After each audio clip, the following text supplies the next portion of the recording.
This fall, operations in Afghanistan will be 9 years old. Operation that began when you were Secretary of State. Even when all the troops get in there, we'll have about half of what we had in Iraq, in a country much larger and much less advanced, far less advanced. Here's General Stanley McChrystal on PBS this month. I think that in the last year, we've made a lot of progress. I think I'd be prepared to say nobody is winning at this point, where the insurgents, I think, felt that they had momentum a year ago, felt that they were making clear progress. I think that's stopped. Now, the Powell Doctrine is overwhelming force. Decisive force. Decisive force. Be very precise. I'm sorry, it's your doctrine, you get to tell me what it is, but decisive force, and at the same time, support from the public. Right. That's a key component. This war, right now, does not have support from the public, and I don't know if the force is decisive. If General McChrystal is saying after all this, the improvement means we're at a draw, I don't know if that's decisive. Are they adhering to the Powell Doctrine? Well, Powell Doctrine is the Powell Doctrine. It's not in any military magazine or military field manual, but what it reflects is classical military thought. And what's called the Powell Doctrine is essentially the principle of objective and mass. You decide what it is you're trying to achieve, and then you apply the mass needed to achieve that objective in a decisive way. The president has added close to 68,000 troops in the last year since he came into office, not just the 30 you hear, but the others that were added before that. So 68,000 troops were added to it. That is a significant number. And remember, they're not going after a fixed enemy. They're trying to control ground. They're trying to give some comfort to people that their life is going to get better. And I'm sure anywhere you put an American infantry or Marine battalion or one of our NATO battalions, things are going to get quiet, things are going to get better. But as Stan McChrystal said, at that point, it is still a draw, because you have to bring in Afghan national authorities, you have to bring in the Afghan army and the Afghan police to take it over. You've got to get the people to buy into it. So I don't think he was saying it's a draw forever. What he was saying is we have stopped the Taliban advance. We have contained that. Oh, no, the opposite of it's a draw forever. I mean, he's saying when we withdraw, they might take over again. That may well be the case. Yeah. Because ultimately, the United States Army and Marine Corps cannot remain in Afghanistan forever as police forces. The challenge here, and the president will have to face this late next year, as he said he would, is, okay, we have had this additional input of 68,000 soldiers, bringing it to over 100,000 soldiers. We have done what we said we were going to do. Have the Afghans done what they must do? Build an army that is capable, an army that is connected to the central government, an army that the people believe in, and do we have a police force that is not corrupt, and do we have a government in Kabul that is really reaching out and connecting the people together into some kind of political system that people believe in? So ultimately, we can do just so much, but to win this conflict and to create the kind of Afghanistan that we all want to see, it ultimately is going to be in the hands of the Afghans, just as Iraq is ultimately going to be in the hands of the Iraqis. Well, let's talk about that, because this week, for the first time ever, there are more U.S. troops in Afghanistan than Iraq. The U.S. is preparing to withdraw all combat forces. There's still a lot of sectarian violence in Iraq. Is Iraq ready for the U.S. withdrawal? Well, ready or not, it's going to happen, and I think it is ready. There are bombings taking place, but it's nothing like it was 2 or 3 years ago. It might be 10 or 12 a day compared to hundreds a day that used to be the case. And it's not clear that it is the outbreak of the kind of sectarian war that we saw in 2005 and 2006.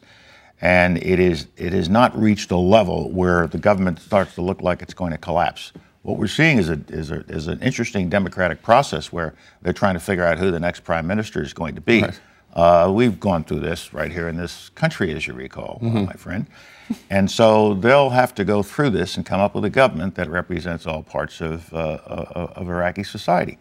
And if they do that, and if they build up their army, if they continue to show the effectiveness that their army has shown recently, they should be able to contain this and hold it as we continue our withdrawal. We're not going to withdraw to zero. We're going to withdraw to a lower number that is there to help them, to train them, to provide military assistance to them, to protect our installations that are still there, but they have to do whatever fighting is required. And so far, it's moving in the right direction. I think the president is correct to keep it on track and continue with the drawdown. Sooner or later, we cannot maintain this level of deployment forever. Yeah. It not only is a burden on our troops, it is enormously expensive in a time of budget deficits and national debt. In fact, the national security strategy President Obama revealed this week talked a lot about deficits. Yes. Moving to neighboring Iran, sanctions have so far, the three previous regimes of sanctions have so far not convinced that country to stop its nuclear program. Here you are in March. I don't yet see a set of sanctions coming along that would be so detrimental to the Iranians that they're going to stop that program. Now, since you said that there is a new regime of sanctions at the UN, it would ban sale of heavy weapons to Iran. It would create cargo ship inspections and tighter sanctions on Iran's banking and financial sector. Is this strong enough, do you think? I don't think so. The Iranians have been around for thousands of years, trading and selling and getting around various constraints and whatnot. They're very clever, and they know what sanctions might be coming. And I'm sure that they have done their own planning and have their own counter-sanction strategy. So I don't see that this causes sufficient pain that will cause them to say, gee, why didn't we realize we were so off on this, and we're going to stop all of our nuclear program. The nuclear program is there, it's operating, and I don't think they're going to give it up easily. I think we may have to eventually reach a point where we say, well, maybe we have to accept a nuclear program that's designed strictly for power generation and for their medical research reactor. But they say they don't want a weapon. So let's put them to that test and put in place a set of inspections and a regime of inspections of the IAEA and the international community that if they violate, if they agree to these constraints because they say they don't want a weapon, and then they violate them, then the hammer comes down in a way that they cannot ignore. But right now, it's a dangerous situation. I wish they were not pursuing any nuclear program. But the fact of the matter is, whether we argue about whether they should or shouldn't, they have it. The centrifuges are spinning. They're producing the material. And the policy so far has not caused them to stop doing that. Education is an issue near and dear to your heart. You and your wife, Alma, started an America's Promise Foundation, which announced in March with Secretary of Education Arne Duncan and President Obama a program called Grad Nation, a 10-year campaign to reverse the dropout crisis. Tell us about that. Let me start it this way. In another generation, the minorities of America will constitute the majority of Americans. And the minorities of America are not finishing high school at an acceptable rate. 50% of them are not finishing. Among all Americans, a third of our kids are not finishing high school. 300 million Americans now competing with billions of people around the world. This is unacceptable. So we've got to do something about our graduation rate, and that's why we have started Grad Nation on top of a lot of other programs. And Grad Nation essentially says all of us have got to get together and focus on the 2,000 schools that are responsible for most of the dropout problem that we have, and get into these schools. But we also have to remember, it's not just the schools. If youngsters show up from a home that is not secure, if they show up and they haven't been fed breakfast, if they show up and nobody's ever read to them in the home. So it's an entire community problem that goes from high school all the way back to kindergarten, all the way back to prenatal care. And so don't just think it's a high school problem. We have to deal with the teachers in the high school. We've got to work with the whole system, and that's what Grad Nation is all about. And if we don't solve this problem, America is going to be in very, very deep trouble as we try to compete in a flattening, globalized world. Lastly, sir, first of all, on this Memorial Day weekend, thank you for your service. Recently, the 1,000th U.S. service member killed in Afghanistan, I believe his name was Jacob Leichter. He was a Marine. There are different counts, yes.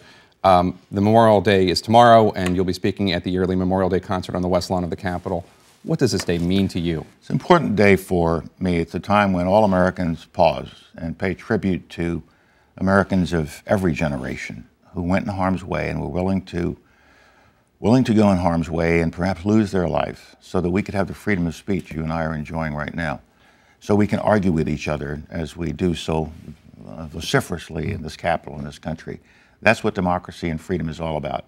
And it didn't just drop down on us. We fought for it. And hundreds of thousands of Americans died to protect it. And this is the day, this is the weekend when we stop and pause and remember and thank every generation of GIs who sacrificed for us. And we thank their families. And it's something we all should do, and we should do with solemnity and with praise and with the sincerest thanks. Well, we thank you for your service and also for coming here today to share your views with us. Thank you, Jake.